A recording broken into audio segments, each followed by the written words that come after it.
Hey Zombro fans, Ross and Twice, I'm back here for another wonderful week of Zombroz action. Episode 48 seems to be the illustrious episode that does not want to be recorded. It seems like everything within our power continues to fail to get this episode recorded, so hopefully this is the one, and I have our wonderful co-host, Johnny J25 on. How's it going, Reed? It's a sign. It's a sign from the masterful and omnipotent Dr. Monty that we are forbidden to make a Zombroz episode. It would seem so. Maybe Dr. Monty here does not want us to explore all the amazing Easter eggs and storyline information and gameplay that has been uncovered with this amazing DLC 3 installation. Oh, I am so excited to talk about this map. John, what are your initial thoughts and reactions to Gorod Krovi? I love it. Like I was telling you earlier, it feels like the Giant in the sense that it's a map you can just pick up and play. There isn't much work you really need to do. And that's what I really love about it. You can just jump right in. No prerequisites. If I want to get the Pack-a-Punch, I get the Pack-a-Punch as I'm playing the game. It isn't something I get a crawler and run off and do for 30 minutes. I'm not carrying around buckets. I'm not swimming underwater. It's perfect. And the wonder weapons are in the mystery box, which is a nice change of pace. Yes, I completely agree. The entire tone of the map was set for me as soon as I spawned in, and I fell in love with it instantly. Now, I was very skeptical because of the intro cutscene trailer. For me personally, it just didn't work. The whole Motorhead thing, I like Motorhead. They're fine in my wrestling. They're fine and you hear them by their own. But Is when Motorhead I saw the this, band? Yes, that's the band. So I they do the didn't Ace of recognize Spades. I think they do. I think it's the game. Bow Down to the King or something like that. Though I love Triple H's theme songs. Awesome. I get you all pumped. I associate that with wrestling, so that could probably be my issue here when I heard this song and I see them. The Ace of Spades is playing. They're coming out of that portal and everything. It just made me seem like, what is this? And then you saw Nikolai in this mech and he's shooting these things. I'm like, what the fuck is going on? The map explains that. I'll get into that in just a little bit, how they set the tone perfectly later on, making all that stuff make sense, which I was hoping for. But as soon as I got on the map, you hear Nikolai talking to you. That first gets me going like, oh my god, yes. Like, I love it. Me and my buddy Ryan, his favorite character was Drunk Nikolai from all the previous Call of Duty Zombies, from World at War through Black Ops 1. He just loved how goofy Nikolai was. That was one of his favorite characters. He loved all his jokes and just how silly and dumb he played. Now, in this map, we joked, like, what if the entire time Nikolai is just antagonizing you and, like, you're trying to catch him and stuff and he's, like, drunkenly running away from you as you're trying to murder him? That's hilarious. Well, we got a little bit of that just to start the map, where he's just sitting there just like, hello, friends and comrades. It's like, yes, this is what I was looking for. But what sold me on this map, that was more than the dragons or any of the fantasy stuff, as soon as I spawned on the map, when the artillery starts hitting, I was like, oh, I'm in the setting. We are in Stalingrad. I love it. I just was so blown away. When you start seeing the screen shake with the shells coming down in front of you, you're like, we're in Stalingrad. We're in the battle right now. Hell yeah, let's do this. That absolutely set the tone for me to be like, it's probably going to be all right. And about the radios is there's so much lore that is created in here. And even the characters do what I did in the trailer. They go, Nikolai's insane. What the hell is going on? This place is mad. None of this makes any sense. That's exactly what we were saying, or at least me, in the trailer. Like, none of this makes any freaking sense. What's going on? But in the map, the characters figure it out. The radios flush it out and explain everything that's going on, including Dr. Monty. Just amazing job to take me from one end of the spectrum to be like, this is bullshit, to all the way like, oh, it works, it completely fits. They did it again, and I don't know how Treyarch keeps doing this. They've hit their stride. They pretty much know, I think, what makes a good zombies map, and they know how to create that feel, like you said. The environment in this map is perfect. Oh. It's really well done. The sound is on point. You enter the game, and you really are in a battlefield.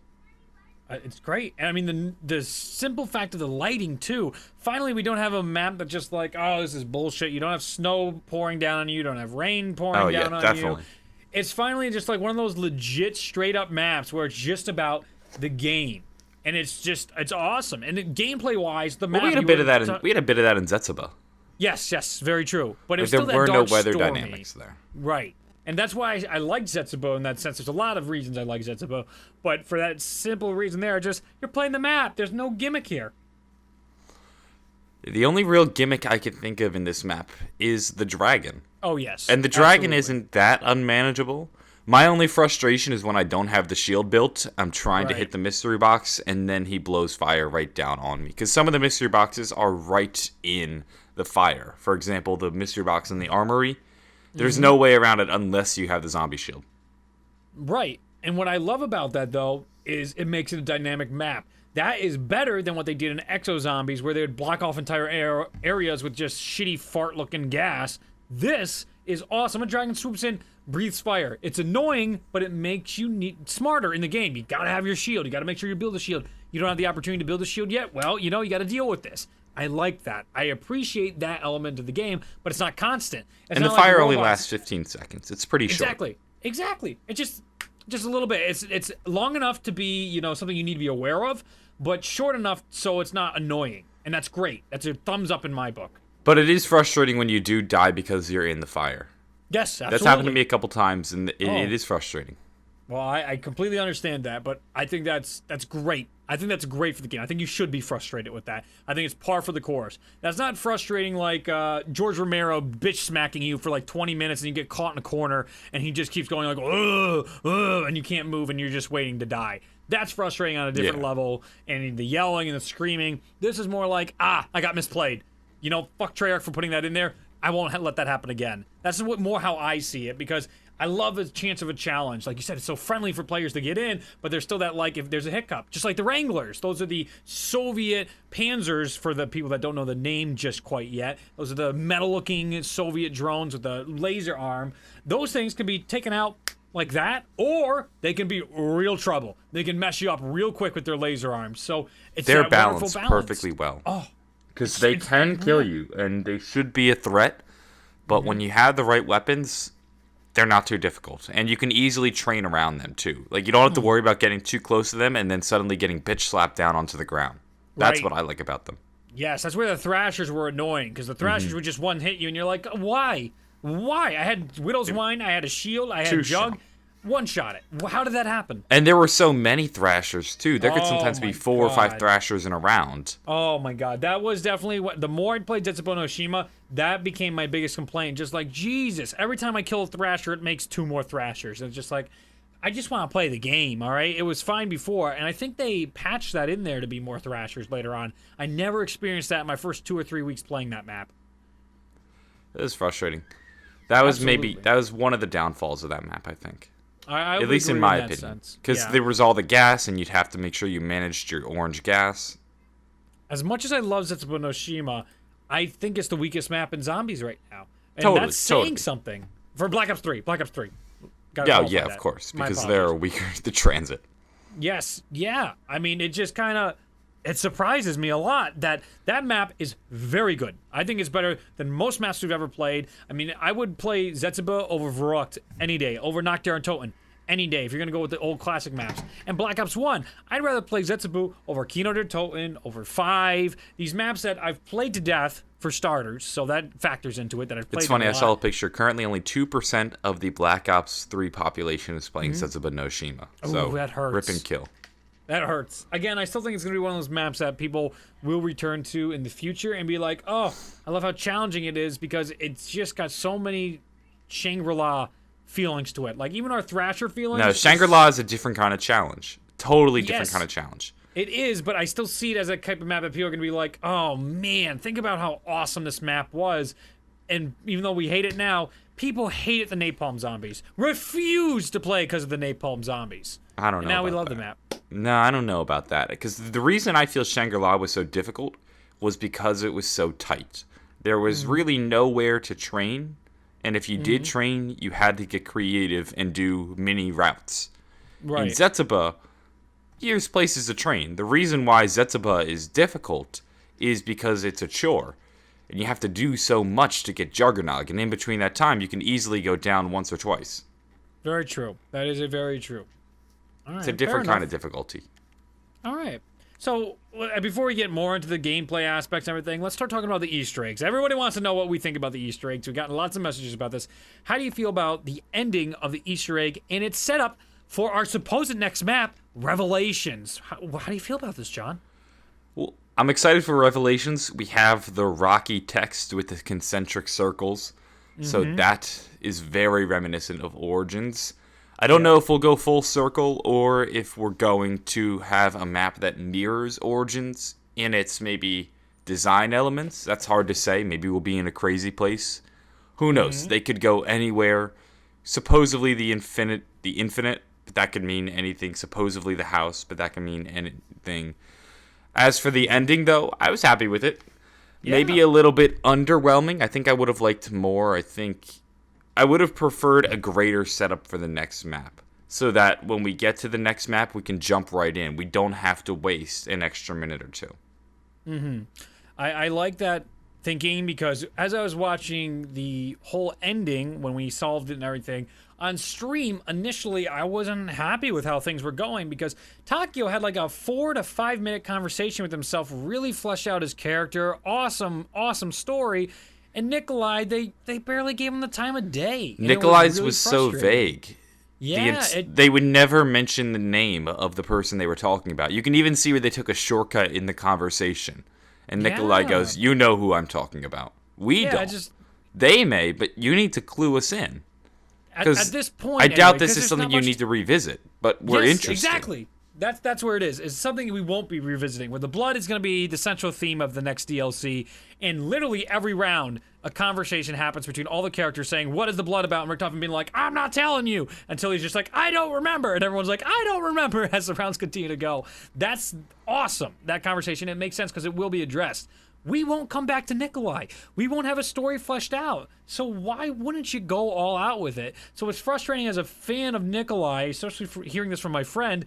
We wanted more. You had it. Instead, we just got this classic hate-filled Nikolai. Hopefully, maybe there is something that comes of it. Maybe all these characters that we sent to Maxis are going to be redeemed in the next version, in the next DLC. Like, I'll get into that later on and what those thoughts could be. But it's just like, oh my goodness. I feel like that's another missed opportunity, but 100% saved by Monty coming in afterwards. It goes from like... If Monty didn't come in, I would have been upset.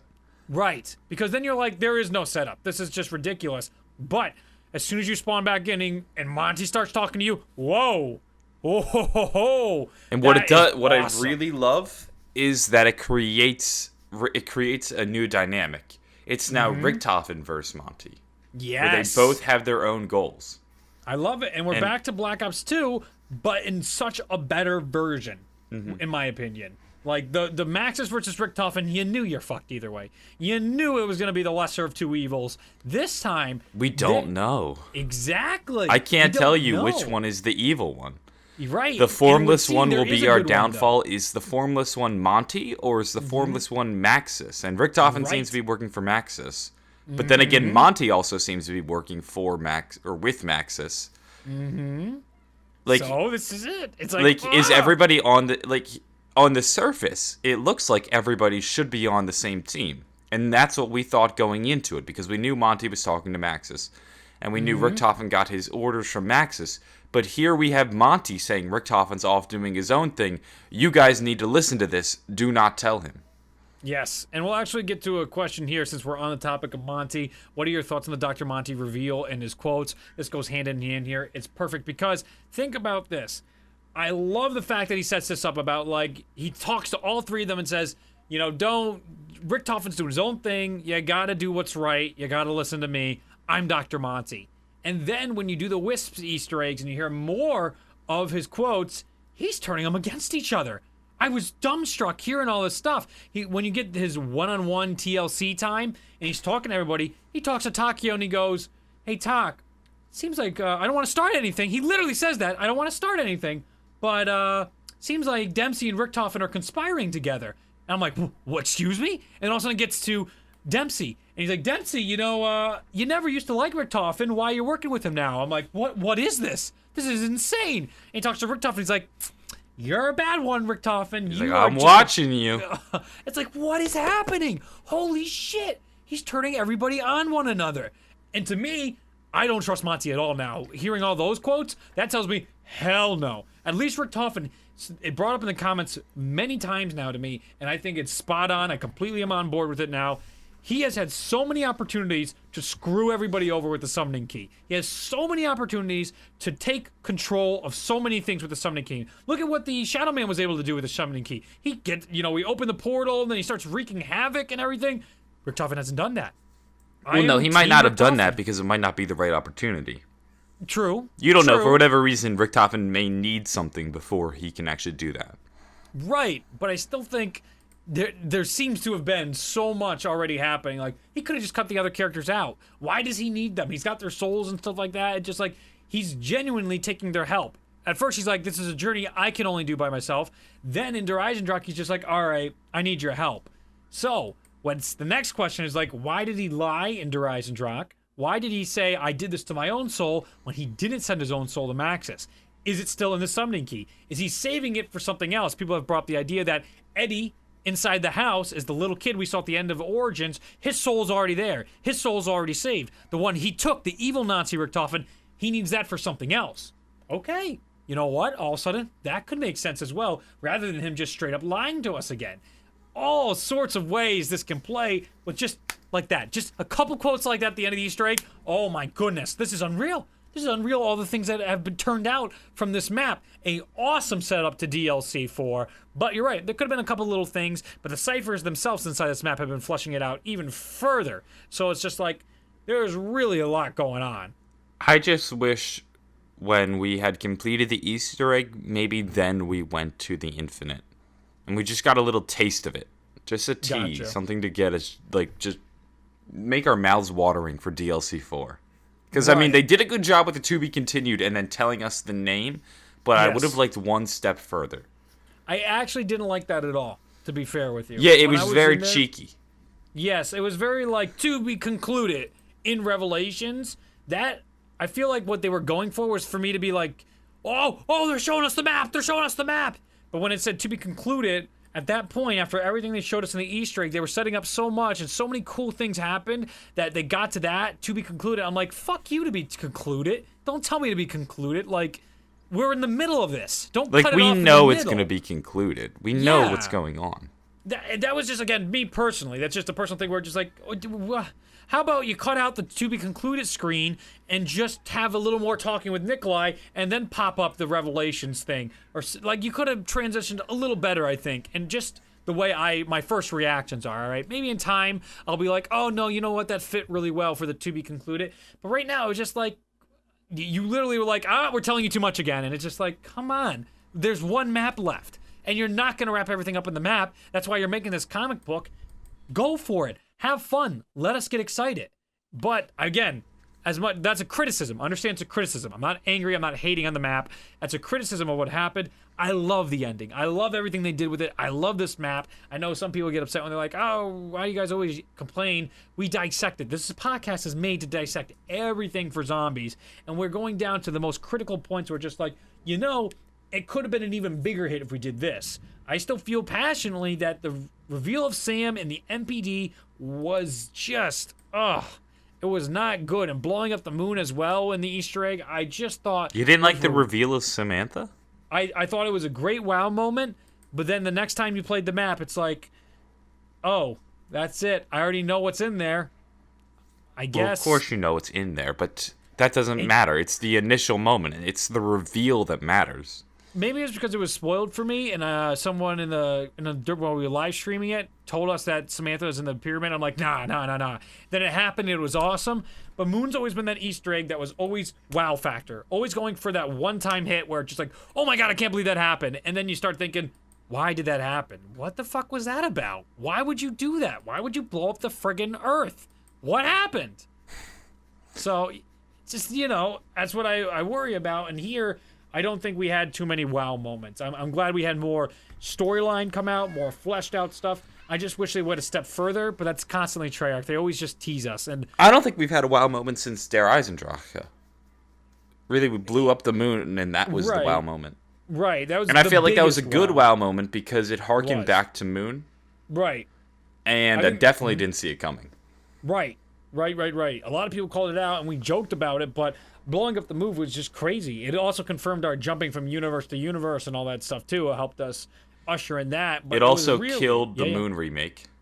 Yeah, oh, great. But then again, it's infinite, well, not infinite universes anymore. It's multiple universes. So, hey-oh, you never know. You could go to a astronaut thing. That'd be amazing if this next map we get But the bits Moon and remake pieces of was a little legitimate maps. theory at the time. Yeah, it was. Because of that loading screen. Same with the Yeah. Shangri-La loading screen. I'm curious, John. Do you think it's going to be a resurrection map for DLC 4? Do you think we're going to get nothing but zombie maps? I would love that. But the only way I can really answer that question, honestly, is if I saw the sales numbers. Oh, for what? The original? No, the original. The original is the best-selling map pack of all time. But what I also want to know is how does it compare, or when a new map comes out, how many people are playing zombies and how many people are playing multiplayer? That's Because if there's still I don't think anybody is buying the map for multiplayer anymore. Or at least it doesn't seem like it's a minority. It would seem like at this point, but we are also in our echo chamber of zombies, John. That's the problem. I mean, I wish I had sales numbers to really tell me whether or not my echo chamber is telling me the truth. Well, like I said, according to the people that have told me, so this could also be hearsay, but I've heard this time and time again cited on sources and videos of people saying DLC 4 for Black Ops 1 is still the single best-selling DLC of all time, where you get Moon and the 4 zombie maps. It still has outsold every DLC ever. They could potentially do it. According to Jason Blundell, they have already finished DLC 4. This does give them 2 months to make remakes, and I don't know how long it takes to make remakes. Oh, that's right, August. I forgot about August. August. But still, see, it's no, so close. it comes out September. Right, but I'm saying, like, the time they have to turn around these maps right now is so small. They really put themselves in a pitch releasing this so late. Yeah, a little bit. But I'm sure because they had the 3-year development cycle, they're probably on schedule. I would assume so. I would hope so. I would hope. I would like please. it. But I want to really know how many people are playing multiplayer compared to how many people are playing zombies. Because they barely promote the multiplayer maps anymore. Remember that used to be the first 4 minutes of the trailer? This time around, they only released the zombies trailer. And then I think they did individual minute-long videos for each map. Yeah. But it was never the big hype trailer. Like, here's our multiplayer extravaganza with this new bonus multiplayer weapon. Yeah. Now here's the new zombies map. I love it, and I think that's where the majority of this franchise seems to be directed, which is terrifying, that zombies and the co-op modes have become the biggest portion of in a multiplayer-heavy game. It worries me for the next 2 games. I hope we're going to be able to survive all this. Well, I think Activision is smart enough to see the writing on the wall and say momentum is shifting towards zombies. Mm-hmm. But I still believe there is a large enough multiplayer population to continue to pump out Call of Duties for many more years to come. Because so long as the game's still making a profit, I don't see why not to make it. Exactly. I mean, just because you're not making $800 million or whatever it is in profit a year. Yeah, think about all the games that are created every year, and Call of Duty is probably still consistently in the top 5, top 10. That's what blows me away. Again, this comes from a Call of Duty fan. I like Call of Duty a lot. All right, over the years, I've really enjoyed playing Call of Duty games. Some years I've been more pissed off than others.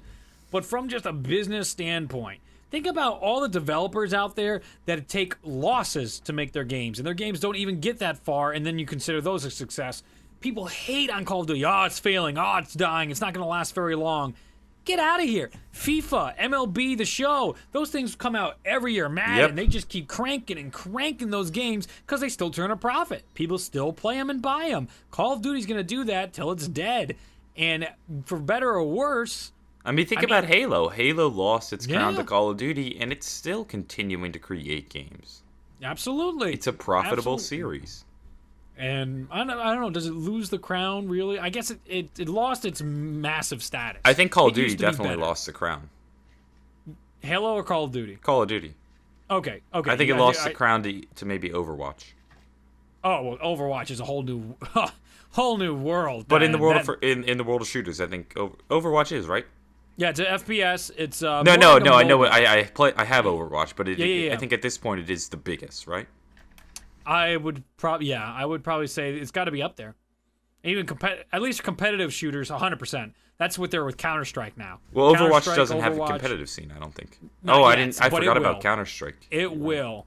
I mean, Counter-Strike's up there. You have Overwatch up there. I'm trying to think of other major FPSs that are competitive play. Call of Duty's tournament thing, I'm seriously impressed with how well they've pushed esports for Call of Duty. Currently, That's right now, not about an easy 500,000 task. people are playing CSGO. Oh, well, That has to CS:GO's be higher than Call of Duty. 100%. I wonder how many people are playing Overwatch. You can. That's look what that I'm up looking up right now. I'm not exactly sure. Because just- the nice thing about Steam is that Steam will tell you how many people are playing each Steam game. You Yeah, can Blizzard's typically not. So You can nice. look at the rankings, but you can't do that, I don't think, with Blizzard games. Fair enough. All right. Well, that is interesting in all that respect. I don't think Call of Duty is a dying franchise. It was with Ghosts and Advanced Warfare. Treyarch definitely resurrected everything, but I hope they can continue this resurrection momentum into Infinity Ward, and they can start understanding where the majority of the masses and how to take advantage of the internet. I mean, that's what Treyarch killed this time, is their viral campaigns. They were able to really take control of that for a long time. They were able to promote zombies without any money towards it in marketing through viral campaigns. And here we are years later, and they're finally getting a little money, and we're getting both viral campaigns and legitimate trailers and animations. I mean, look at it. We're getting full campaign like animations in our zombie maps. When did you Yes. ever think that was going to be a thing? I scoffed at that back in the day. I never World thought at we'd see a War- cutscene in zombies. Never. People always said we should get cutscenes. And constantly I'm like, never. They never care about zombies enough. No one ever cares about it because the money wasn't there back in the day. And nobody did care about it. But it got popular enough where it dominates. It's unbelievable to me to see how far we've come.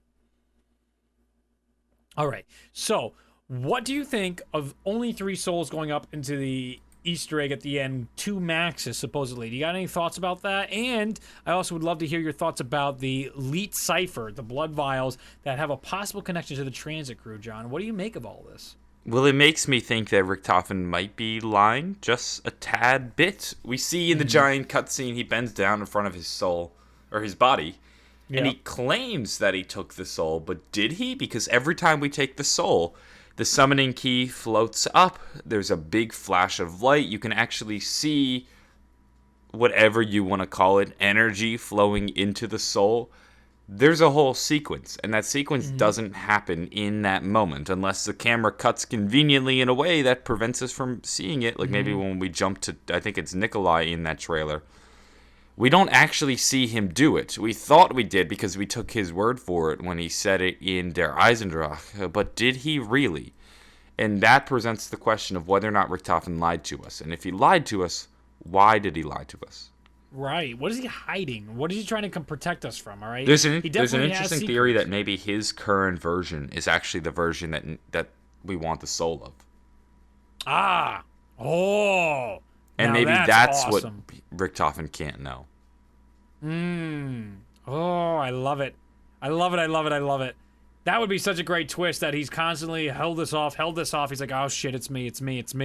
And that's how he tried to get the other guys to buy in to Return to the Giant, make sure it was him, and be like, maybe he activated it in the Giant and it didn't work. Maybe the summoning key itself knows the proper ones, and he's just like, oh shit. That's an awesome theory. Oh, I love it. Oh! But maybe Richtofen doesn't exactly know that. Maybe Maxis does. Maxis says there's something he needs to tell him that he hasn't yet. Right, but Richtofen says he thinks They think I don't know. So he does know. I love it. Now think about this. This could be what I was talking about. I said I'd get into it later. This could be the redemption type thing. I would love to see this, that he kills himself at the end of during the Easter egg. I think this is a during thing. I think there is a ton of lost ability here. There would be such a blunder on my part if they don't try and take advantage in some shape, way, or form in the next map of the original crew coming back somehow. Some way, whether it's just voices, but in my mind, you do all this stuff, things go wrong. Monty fucks everything up. But, our original crew comes back as their best versions, as the Primus versions. They're good guys. They're not boring. It's like this combination of the fun and boring ones where they're good, but they're still riled up about everything. And it would be so much fun to get them back in their old uniforms. Yeah, no, not in their old uniforms. I want them in their robes. Oh, in the robes, either way. I can live with either way. Either one. There should be a transition to what our characters look like. We can do it. We see the blood vial change. I imagine it's not hard that once they hit a certain step in the Easter egg to change the aesthetics on your characters. I don't believe that's too hard to do coding-wise. I mean, look at the shit they're doing already. They could do a cutscene, and that could literally load in a new set of sprites or characters, even though they're not sprites, they're character models now.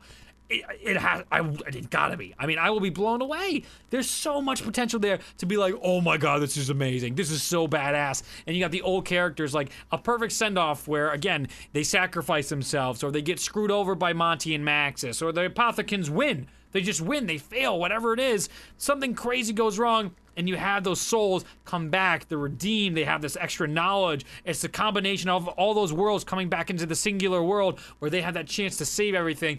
In the house, in this infinite, it'd be perfect. It'd be such a good way to go. It'd be so exciting. It'd be a way for even the casual fan to be like, awesome. See, the thing is, in a world in which universes are collapsing, only one of the two forms of our characters can survive. Right. And that begs the question, who is it? And do you allow yourself to die so that another version of yourself can live on? That's a really difficult moral question to ask. Right, and what if the ones that have to survive are the bad ones that we knew from 1.0 or 0.0, really? And how do you let that happen? How do you kill yourself so that another version of yourself can live on? Especially an evil one that will allow the universes to be fixed. Mm-hmm. Ah! I love it, I love it. Do you think they would pull this move where they get rid of all the other universes and we're restarting what we once knew and Doris and all that stuff again, that we stick with Maxis and Richthofen's and Samantha's story again, that literally this was all a ploy to restart and rewrite zombies? What do you mean, restart and rewrite zombies? That's kind of what it is, though. Right. No, but now we get to this fact that, say, one singular universe, right? We're back to a linear universe, but we've ended right at Doris or Shinonuma or something like that. We're starting back at World at War at a single map, and we're starting over the Group 935 storyline, but we don't know how this one turns out. This is the most, like, this is it. This is our so singular it's not a storyline. repeat. It's not moving through the cycle again. It's a There's new no more world. cycles. There's no more multiverse. There's no more separate universes. We now have a singular storyline. There's no changing it. It's a Harry Potter. It's a Game of Thrones. There's no changing this story. Who's dead is dead, and we keep going forward. I would assume then that we just enter the multiplayer universe. Or not the multiplayer universe, the campaign universe. Because that seems to be the good one, right? In which history goes the way it should, the way our history goes. Mm-hmm. And then that explains the zombies bleeding in. Okay. Remnants of other universes. It could be, but I don't think they would take it that way. I think it's very possible, because I always thought they were going to start over, restart everything. Jason Blundell's just going to wipe the slate clean. We're going to have, different universes that we can jump to that. So the idea here is we had one universe, right? And many other universes spawned off it. My idea here was that Jason Blundell was going to tie up all the other universes, cut them all off, and then we could literally visit each of those infinite versions and tell whatever story he wanted. There's infinite different worlds and universes that bled and were similar to zombies that he could now go in any game he wanted and tell that story. So that's why it would still be zombies, and this would have the bracket over it in the middle. The original universe would be fine, but all those other universes would be cut off. So they wouldn't be affecting that storyline as we knew it, but we could still play around with whatever he wanted, just like having dragons in a map. He wanted to have constraints. But the way it seems it's shaping up is that he might be actually not getting rid of that, like the Shadows of Evil crew. We could have had a whole campaign and stories just based off them. We could have done that in some shape, way, or form in the universe. Here it seems like he could be setting up Dempsey, Richtofen, Nikolai, and Takio still playing in zombies, which blows my mind. Like, I didn't think we'd ever see them again, and I kind of hope we don't. I think this is a great way to end a story before you go, please kill them. Please make this stop. You're ruining the characters. I think this is the time. I think this is where you need to sit down and say, DLC 4 is the end. This is the brackets. No more Maxis. No more Samantha. No Apothecons. No Keepers. This is it. Game over. That would be, that has to be the direction he goes. He wants to continue to tell these stories. We're going to continue to get them. But he's also not afraid to go back to them, too, like he does with the comic books. Right. That was amazing. With the comic books, we have the transit crew coming back in a whole new shape, way, and form. Somehow, of course, we had them Richtofen- supposedly mentioned in the Elite Cipher. Yes, that's exactly it. SSMJABR. Right. So if you guys aren't familiar with the Elite Cipher, you can check out the video on either of our channels. We both covered it. But the way it goes is this Elite Cipher actually seems to be talking about blood samples from our characters in transit. We assume to be, because it just has their initials. And that's pretty crazy that somehow they are now connected, involved. Their blood samples could be the ones our characters are grabbing. There's theories out there that it's actually concerning the idea that these are from other universes, and Richtofen's gathering blood vials from other universes to make it possible for whatever collapse is going to happen. Monty's talking about collapsing everything into one universe, but we don't know if that's a good or bad universe. So Richtofen keeps these blood vials as like, as long as this exists from another universe, I can still jump to that other universe. I can still find a way back out of the singular universe he's trying to create. I can still punch a hole in space and time. And that's interesting to me, that Richtofen could be the good guy to restart the cycle over and over again, and thus explaining how Origins, he has the blood vials of the Mob of the Dead characters. He's always had them in this endless paradoxical cycle. It allows for the preservation. It's the last remnant of them, and maybe it's all you need to kickstart it. It's crazy. I love the direction they've done with this map. The ciphers are 10 out of 10 on this map. Can we talk more about the Elite Cipher? Yeah, please, go ahead. The goddamn drill. Right? Finally, it took 3-4 years, but we have a mention of a drill going back to the Nuketown loading screen. Right? Isn't that crazy? And he refused to answer if that was underwater or not, too. When Milo asked Jason in an interview, what do you make of that? Yeah. I never considered underwater until Milo mentioned it, but as I look at it, it looks clear. Yeah, it does look underwater. The bubbles coming from the man's mask. Yeah. If that's even a man, his facial structure looks more keeper than man. Just saying. Where, the one in the CDC outfit? Yeah. I don't know. Look at his angular face. I will as soon as the internet cooperates with me. Oh, I'm looking at. I have a file on my desktop right now. Yeah, I know. I do too, but Windows was giving me the old right there, Fred. Yeah. Oh man. Let me get that up. This is just one of the best ciphers we've gotten in a while. And part of that is because it touches on a lot. We have these discussion of agents being snuck in with the Americans. We also have the drill. We have certain people being kept in stasis. We have the reference of the blood vials. And we have the return of the transit characters. And it's such a silly cipher, too. It's in Elite speak. Oh, I get what you're saying now. Now that would be a twist. That would be a garbage twist, in my opinion, if that was actually him. The tentacles in that gas mask of his. That would be a bit much. Yeah, I don't know. That's what I thought, though. I'm like, angular face, maybe tentacles, possibly Apothecon. I mentioned it in a video, though. I didn't actually say Apothecon. I just said he doesn't really seem human. And everybody was like, John, you're being stupid. It's a stretch. I'll give you that much. It's quite the stretch. Can I make stretches on a loading screen that has no meaning? Yeah, absolutely. Yes, you can. Yeah, I think I'm allowed to after 4 years of speculation. Yeah, it's totally fine. I'm totally with you on that part. Oh my God, it's just so clear as day that this should be underwater. It's just so crazy to me that this has been overlooked for so long, and it took Milo to point it out. I even like in the bottom right-hand corner that it looks like that's the top of the whole mechanism, and you can see it's black because it's nighttime out. Like, you could make that connection to it as well. No, that's water. I wouldn't call it nighttime. What do you think that is? That's just the fact that there's no light. There's no light above it? I think that's yeah, space? it's like a shadow. No. No, do you see the black? Okay, look at the picture in the left. Yeah. The drill, the close-up image.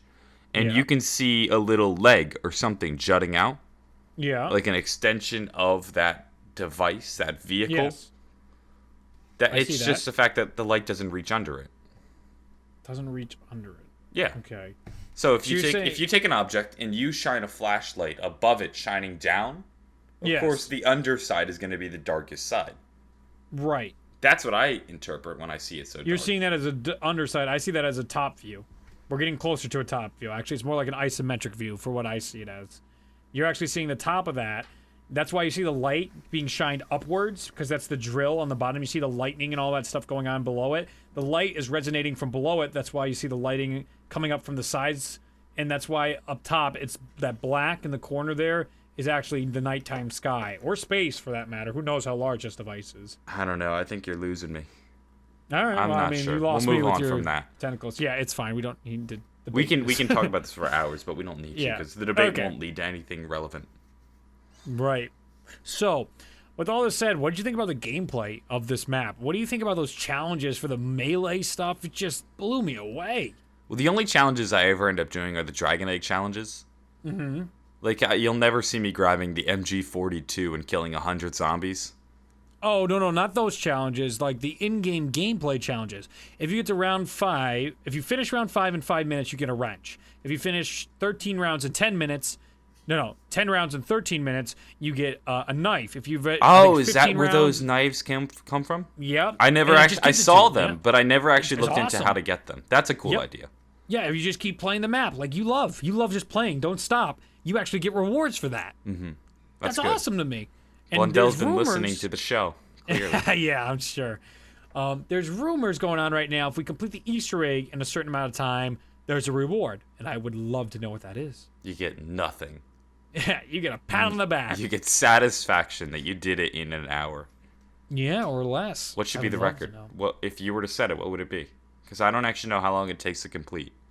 Me and Laggett and them did it in a minute 28, and I think it's very possible to get it done in under an hour. I would imagine. Wait, you did what in a minute 28? An hour 28. Okay, that makes more Hour sense. 28. I'm like, does he mean the boss battle? No. Yeah. There's someone rumored to me, someone was tweeting me, but I didn't check it out yet, that you could beat Nikolai in 48 seconds. And I was like, what? That's insanity to me. Wow. I'd love to know how much damage you can do. I wonder if it's the next point, though. That Shotguns. somehow. Lots Maybe. and lots of I was shots. using the haymaker on him at point blank range, and that didn't seem to be doing much. Pack-a-punched. I don't know. Yeah, the L4 Siege worked the best. Maybe my a particular pack-a-punch ammo variant does well on him. Maybe, you know what? That could be it as well. Maybe fireworks or something like that just crushes him. Yeah. I don't know. Those raps were annoying, though. That's for darn sure that he's shooting raps at you. Freaking. They're just finding any way they can to get these things in from multiplayer into zombies. Oh, my God. I love it, though. I absolutely love it. I actually have, as a background for my desktop right now, I'm so in love with this map, is during the fight, I went into theater mode and I started taking screenshots of everything. And there's a shot of me shooting my Pack-a-Punch L4 Siege at Nikolai, and you see the rockets launching and exploding on him, and you just see the entire environment. Like, it's been so long since I've been this excited about an environment that I'd want it as my desktop background. That is just nerdy and ridiculous. That I went into theater, I'm like, I need this as a desktop background. That's how into this map I am. I don't think I could do that. Yeah, it's The last time I considered changing my background was when I accidentally ruined the whole ripping files community. Yeah, you did. That indeed. Well, this has been awesome. I've absolutely loved talking about this map. We have so much more we'll talk about in future weeks. Yeah, we can go on for weeks. Yeah, let's not go too winded with this one. We got you guys a nice lengthy talk here. So is there anything else you want to wrap up with, John? No, I think overall this isn't the strongest map in zombies. I think that title still goes to Der Eisendrache, but it's definitely one of the best we've seen. Top 5 zombie maps of all time, can I say, or is that too soon?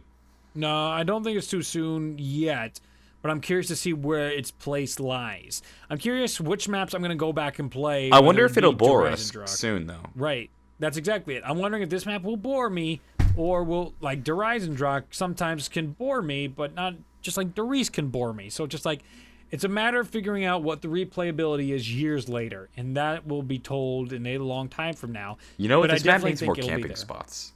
It has them, though, dude. Where? Give me some camping spots. Literally any of the dragon places you can camp. Any of the dragon No, they're places really is a shitty start. camping spots, though. I got to round 32, dude. First time camping there. Okay, fine. I I'll concede don't that know. point. Okay, I just well, haven't considered camping there because I think they're too short of a path. Oh, you just got to start up higher, further. And if the dragon's there, it's a quick escape. It's perfect. It's just like the catwalk. As soon as I played the map, I was feeling catwalk 100%. I'm like, oh my god, this is oh my god, Teresa, it's coming all back to me. Oh, all right. You know what? Yeah, I guess with the dragon, that does make for a good escape. You always keep it there, and as soon as you press it, there's such a grace period, and you have your shield. So when you turn around, you're going on the dragon. Yep, you have your back facing the zombies. They can't quite safe. hit you. Okay. That sounds perfect. There was like 3 to 4 times I was like, no way I should have lived through that on that stream, and people were laughing and they're like, you got to be joking. I'm like, oh, dragons. Because I've been camping. I haven't been camping. I've been training in the tank area. I find that to be my favorite place. Oh no, I don't know this map. I haven't found the need to train. You can just camp in so many places, just like on Horizon. There's so many places to camp. It's great, and you can train if you choose to. Yeah, there are you can train in the Dragon Command.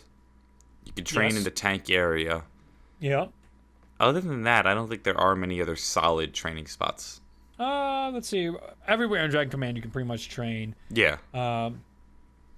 You can, I'd say that's probably the strongest. At like least. Those are the two strongest ones. There are little areas that you can briefly train. And also floor 3. Floor 3 works really well. Oh yeah, you're right. Yeah, I could see that. Because I'm thinking about the fire. Wherever the fire was, you can train pretty well in those areas where the dragon will breathe fire. Mm-hmm. Oh, we didn't even talk about that. Just real quick, is that don't you love that the entire time you have a dragon harassing the shit out of you on this map? And then no, Reed. I don't like it when things harass the shit out of me. You know what? Being harassed might be one of my least favorite things ever. I love it. You get to fight them. The thing that's been bugging you the entire time, you get to kill it. I love it. Now, I want to be able to fire like a ray gun bolt at a dragon. I know I talked to you about this when we were playing. I would love it if I could take my ray gun, fire it at some of the dragons, and then they won't like die, but they'll be affected by it. Maybe they change their path. That would be cool. That would be nice if you could do something just to get the dragon away. Like just to acknowledge that like I hit it. Right. Kind of like a fun little Easter egg, like when we were able to blow up the rocket. Right. I don't want to blow up the dragon because then that makes the Easter egg seem oddly difficult. But it'd still be fun. Well, I mean, the radios addressed that in the map where the only way that could pierce the thick hide of the dragons was through those 115 through those bolts. Bolts. There we go. Yeah. So, all right. Well, before I leave, I do have to remind you guys, because this is the second to last day. Tomorrow's the last day I'll be selling my perk posters. This is my second time through. We've actually gotten even more orders than we did the first time. I won't be reprinting them unless I get another like 50 to 100 angry messages telling me that I need to reprint them and put them on pre-order again. This should be it. I don't imagine demand will ever come back like it did for these. I'm selling all the perk posters, 13 posters, for $45. That's $3.46 a piece per poster because no perk was released in this map, which is a shame. But you can go buy them. They're 13 individual posters, 12 by 18, stock, gloss. They're beautiful, beautiful posters. People absolutely rave about the quality of them. They love them. If it's something you're interested in, go ahead and buy them. If you're not, don't worry about it. It's a good way to support the show, support all of our content and stuff like that. It's really awesome way to give back both ways for both you, the consumer, and me, the guy that makes the stuff. So thank you all for watching so much. We will see you next Sunday for our next episode of Zombroz.